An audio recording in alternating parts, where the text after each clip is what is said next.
Wabarakatuh. Waalaikumsalam warahmatullahi wabarakatuh.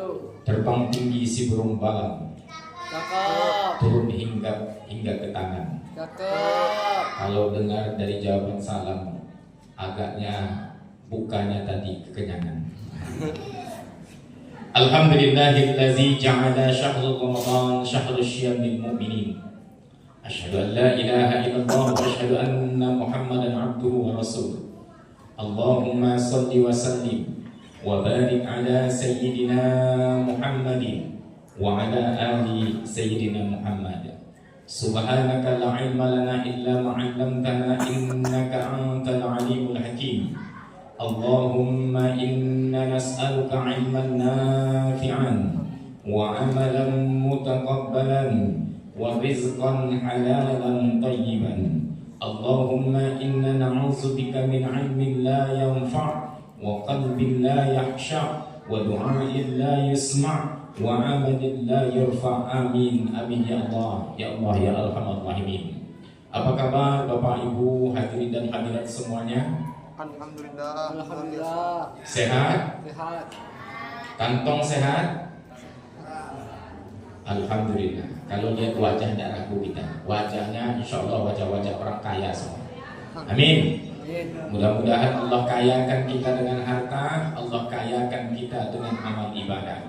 Harta, amal ibadah menjadi hal yang memudahkan kita kelak masuk ke dalam syurga Allah Subhanahu wa taala. Amin. Amin ya rabbal alamin.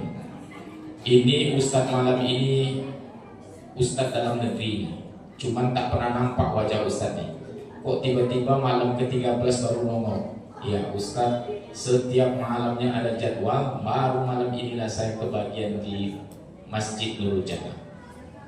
Nah, anak Ustadz, ada pantun satu nih, mau? Nanti jawabnya cakep ya. Ya. Kalau ibu jadi tuan tanah, pakailah baju dari Kalteng. Apa tanda Masjid Nurul Jannah? Anak-anaknya cantik dan ganteng-ganteng. Masya Allah. Nah, Alhamdulillahirabbil alamin. Kalimat pertama yang mesti kita ucapkan dimanapun kita berada, bagaimanapun kondisi kita adalah lafaz Alhamdulillah, sebagai ungkapan syukur kita kehadiran Allah Subhanahu wa taala. Karena begitu banyak nikmat yang telah Allah berikan kepada kita semua. Begitu banyak nikmat yang telah Allah curahkan masuk ke dalam mulut kita, lewat melalui kerongkongan kita, dicerna oleh perut kita. Begitu banyak nikmat yang telah kita lihat dengan kedua bola mata kita. Begitu banyak nikmat yang telah kita nikmati alunan indahnya dengan kedua telinga kita. Begitu banyak nikmat yang kita sampai ke tempatnya dengan langkah kaki kita. Begitu banyak nikmat yang sudah kita genggam. Kalau Allah semuanya minta kepada kita, hitung semuanya, maka takkan ada satupun manusia yang mampu menghitung secara detail apa saja nikmat yang telah Allah berikan. Tapi Allah tak minta itu. Yang Allah minta kepada kita semua adalah kita selalu beribadah kepadanya. Beribadah ini merupakan bagian dari bersyukur atas segala nikmat yang telah Allah berikan. Oleh karena itu hadirin yang berbahagia, mari kita senantiasa meningkatkan rasa syukur kita kepada Allah Subhanahu wa taala. Selanjutnya salawat dan salam marilah senantiasa kita perbanyak buat Nabi kita Muhammad sallallahu alaihi wasallam dengan ucapan Allahumma salli ala sayyidina Muhammad wa ala ali sayyidina Muhammad. Bapak Ibu hadirin dan hadirat yang dimuliakan Allah Subhanahu wa taala, malam ini kita sudah berada di malam yang ke 17? 13. Insya Allah tak berapa lama lagi kita akan lebaran. Udah beli baju lah ya? Udah Pak? Olah. Ini ada mahasiswa yang beli baju lebaran? Belum. Lapor nanti sama Sansi. Masya Allah. Bapak Ibu yang dimuliakan Allah Subhanahu wa taala, hari ini kita akan membahas tentang anak yatim. Bagaimana kita memiliki kepedulian terhadap anak yatim.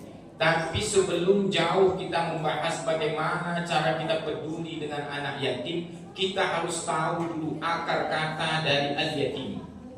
Secara bahasa, kalau kita menarik secara bahasa, maka yatim ini artinya adalah terputus atau kesendirian. Terputus karena orang tuanya sudah meninggal. Terputus karena ayahnya sudah wafat. Sendirian dia berjuang, biasanya ada orang yang memberikan kasih sayang, ada yang mencukupkan kebutuhannya. Sekarang orang itu sudah dipanggil oleh Allah Subhanahu wa taala. Maka ini disebut dengan yatim. Kemudian kalau kita kembali tarik secara istilah, maka ulama memberikan definisi tentang anak yatim. Al-yatim huwa man mata abuhu. Yatim itu adalah orang yang ayahnya meninggal dunia. Oh, kalau begitu Pak Ustaz, kamu yatim juga? Karena ayah sudah meninggal. Cuman belum selesai definisinya sampai di situ. Dilanjutkan oleh ulama. Apa kata Imam Al-Jurjani ini dalam kitabnya At-Ta'rifat? Al-yatim huwa man mata abuhu wa huwa shaghir. Yatim itu baru disebut dia dengan yatim adalah ketika ayahnya meninggal dunia dan dia dalam keadaan masih kecil. Jadi kalau udah 30 tahun, 40 tahun, 50 tahun dah yatim namanya dia, walaupun ayah sudah meninggal. Oh, berarti masih kecil. Qabla ayyablugha, sampai sebelum ia balik. Bapak Ibu yang dimuliakan Allah Subhanahu wa taala. Kemudian disempurnakan, sepakat para ulama. Imam Hanafi mengatakan bahwa status yatim itu berakhir iza balagha sabiya saqata anhu ismu yatim. Apabila anak itu sudah sampai dia balik, maka saqata anhu, terputus dia ismu yatim, dari penyebutan yatim. Misalnya ada anak saqata anhu ismu yatim. Apabila anak itu sudah sampai dia balik, maka saqata anhu, terputus dia ismu yatim, dari penyebutan yatim. Misalnya ada anak yang sekarang orang tuanya meninggal dunia, ketika dia masih kecil maka dia melekat nama ismu yatim, anak yatim. Namun ketika dia sudah balik, maka saqata anhu, terputus, dia tak boleh lagi disebut dia dengan ismu yatim, dengan anak yatim. Bapak Ibu yang dimuliakan Allah Subhanahu wa taala, bagaimana baginda Rasulullah SAW terhadap anak yatim? Baginda Rasulullah itu orang yang paling baik dan paling peduli terhadap anak yatim. Musisi Indonesia Bimbo menggambarkan bagaimana Islam dan baginda Rasulullah itu peduli dengan anak yatim. Apa katanya? Rasul menyuruh kita mencintai anak yatim. Rasul menyuruh kita mengasihi orang miskin. Ternyata baginda Rasulullah SAW itu orang yang sangat peduli dengan anak yatim. Sehingga baginda Rasulullah menyampaikan kepada para sahabat, ana wa kafilul yatim fil jannah akaza. Aku dan orang yang menyantuni anak yatim itu kelak di surga Allah Subhanahu wa taala seperti ini. Kemudian bi isyarat sababi wa wusta, baginda Rasulullah merenggangkan antara jari tengah dan jari telunjuknya. Begini gambarannya, bahwa orang yang menyantuni dan peduli terhadap anak yatim, ia mendapatkan golden ticket kelak bersama baginda Rasulullah sallallahu alaihi wasallam.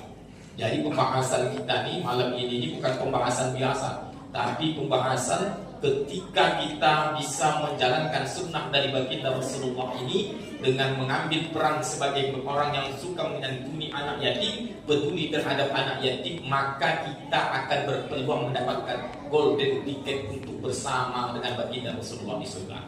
Agak-agaknya siapa yang mau bersesurga dengan baginda Rasulullah? Ada? Tidak ada lah. Yang mau sesurga dengan baginda Rasulullah angkat tangan. Anda yakin? Banyak lah yakin. Jangan tunjuk tangan, angkat tangan. Nah, ini yang angkat tangan ini sesurga sama siapa nih? Ya, sama artis. Masya Allah. Mudah-mudahan kita di semua kelak berkesempatan sesurga dengan baginda Rasulullah sallallahu alaihi wasallam. Siapa yang mengikuti sunnah baginda Rasulullah, maka itu adalah orang yang cinta dengan baginda Rasulullah sallallahu alaihi wasallam, dan orang yang cinta dengan baginda Rasulullah kana ma'ya fil jannah, maka kelak ia akan bersamaku di surga Allah Subhanahu wa taala. Apa salah satu dari sunnah baginda Rasulullah? Baginda Rasulullah peduli terhadap anak yatim. Bapak Ibu yang dimuliakan Allah Subhanahu wa taala, lantas apa yang bisa kita lakukan terhadap anak yatim, Pak Ustaz?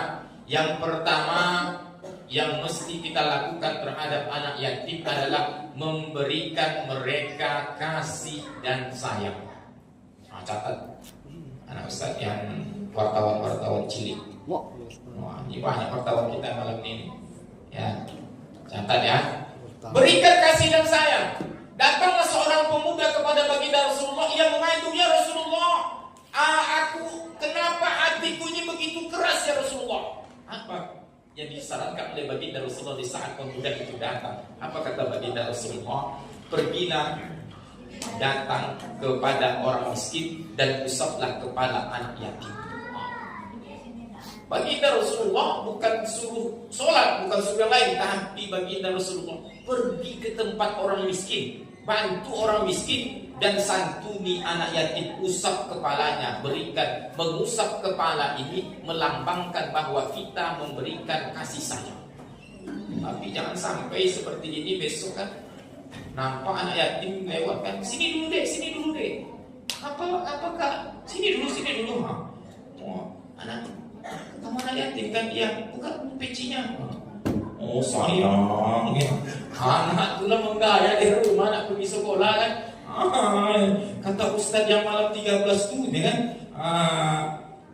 usap kepala anak yatim, hati akan menjadi lembut. Bukan anak hati yang akan menjadi lembut, tapi ternyata kata baginda Rasulullah sallallahu alaihi wasallam, man masaha ra'sal yatim, siapa yang dia mengusap kepala anak yatim, dia usap kepala anak yatim, kemudian lahu lam yamsahu illa lillah, tidaklah dia mengusapnya kecuali karena Allah Subhanahu wa taala. Kana lahu bi kulli sya'ratin, kecuali dia setiap helai rambutnya tadi yang diusapnya tadi tuh, yang diacak-acak tadi tuh. Tapi janganlah macam itu kan, kalau diusap tuh usap sayang kan. Ya. Macam-macam bentuk rambut saya itu.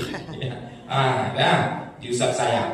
Setiap bi kulli sya'ratin, setiap helai rambutnya ini, maratan 'alaiha yanahu hasanat, maka Allah akan berikan kebaikan dari setiap helai rambutnya. Oh, kalau begitu Pak Ustaz, kalau anak yatimnya botak tak usah usap lagi, bukan begitu. Ya, jangan pilih-pilih pula nanti. Entah anak yatimnya panjang gondrong kan diusap rambutnya. Pas anak yatim botak tidak usah lagi, tidak ada rambutnya, bukan. Maknanya Allah akan berikan ketika kita mau berbagi kasih sayang. Mengusap kepala itu lambang kita sayang. Jadi kalau kita menyayangi anak yatim itu, Allah akan berikan hasanat, kata Allah, kebaikan-kebaikan di kulli sya'ratin, dari setiap rambutnya. Kalau botak Pak Ustaz, di setiap ini kan ada tempat tumbuh rambut, maka dihitunglah itu. Seperti itu. Bapak Ibu dimuliakan Allah Subhanahu wa taala. Kemudian bagaimana cara menyantuni anak yatim? Cara menyantuni anak yatim itu dengan memperhatikan, peduli dengan kebutuhannya. Kadang kita mohon maaf. Lebih suka, lebih banyak orang mencintai makanannya basi di rumah. Basi makanannya di rumah daripada ia berbagi dengan tetangganya. Padahal ada anak yatim di sekitar kita. Kalau ada orang yang makanannya basi di rumah, ada anak yatim juga di tetangganya, tak berbagi dia kepada tetangganya, maka dia berdosa. 2 kali dosanya. Yang pertama, dosa karena dia mubazir, makanannya sampai basi di rumah. Yang kedua, dia berdosa karena tak peduli dia dengan anak yatim. Anak yatim tidak akan datang ke depan pintu bapak, tak akan datang ke depan pintu ibu, tak akan mengemis dia, bu, bantu saya bu, berikan saya, tak minta mereka. Tapi kita yang dituntut oleh baginda Rasulullah itu untuk peduli. Baginda Rasulullah ketika di pagi lebaran dia bertemu dengan anak yang menangis. Ketika anak itu menangis, ditanya oleh baginda Rasulullah, "Hai anak, kenapa engkau menangis?" "Ya Rasulullah, bagaimana aku tidak menangis? Di pagi yang berbahagia ini orang semuanya bergembira dengan orang tuanya. sedangkan aku, orang tuaku dia sudah tiada. Kenapa bajumu seperti ini? Aku tak punya baju baru. Orang semuanya memiliki baju baru. Begitu sedihnya anak yatim di pagi hari raya. Apa yang kata baginda Rasulullah? Maukah engkau menjadikan aku sebagai ayah? Anggap aku sebagai ayah. Dan begini baginda Rasulullah ajarkan kepada kita semua. Kalau ada anak yatim di satu tempat, maka setiap ayah yang ada di sana itu adalah ayahnya anak yatim. Setiap ibu yang ada di sana, maka itu adalah ibunya anak yatim. Maka kita harus menunjukkan dan menumbuhkan kepedulian kita dengan sesama. Oh, saya ini bukan level ayah-ayah Pak Ustaz. Saya belum menikah. Kakaklah mungkin. Maka kakak yang ada di sana, kakak bagi anak yatim. Jadi hari ini peduli kita kepada anak yatim, lihat kebutuhannya, baik kebutuhan pokoknya. Kalau nampak rasanya bajunya lusuh, berikan baju baru. Kalau itu tak bisa kita berikan baju baru, ada baju yang bekas tapi layak pakai, berikan. Sebelum kita membeli baju yang baru, pastikan baju kita yang lama yang sudah tak terpakai lagi itu diberikan, sumbangkan kemanapun, berikan. Kalau ada yang dekat-dekat dengan kita, maka kasih sama mereka. Terlebih tadi pokok makanan pokok. Bapak Ibu yang dimuliakan Allah Subhanahu wa taala. Kemudian bagaimana cara kita menyantuni anak yatim? Perhatikan, berikan bantuan untuk pendidikannya. Ini satu kas. Mana satu kas anak yatim Sadanji? Kampus. Udah berapa sekarang? 4 juta. Tambah terus. Kalau bisa anak yatim itu bukan hanya mendapatkan santunan ketika Ramadan saja, tapi mendapatkan santunan di setiap semester atau jika perlu ada di beberapa daerah setiap bulan. Ustadz mengisi kajian kalau Bapak nanti Bapak Ibu pergi ke Jalan Melati. Di Jalan Melati itu ada satu masjid, masuk kita ke dalam Jalan Garuda Sakti. Sesudah SPBU ada Melati, belok ke kanan itu ada Masjid Ad-Din namanya. Ustaz mengisi kajian subuh di sana, itu setiap bulannya mereka memberikan santunan untuk anak yatim. Begitu.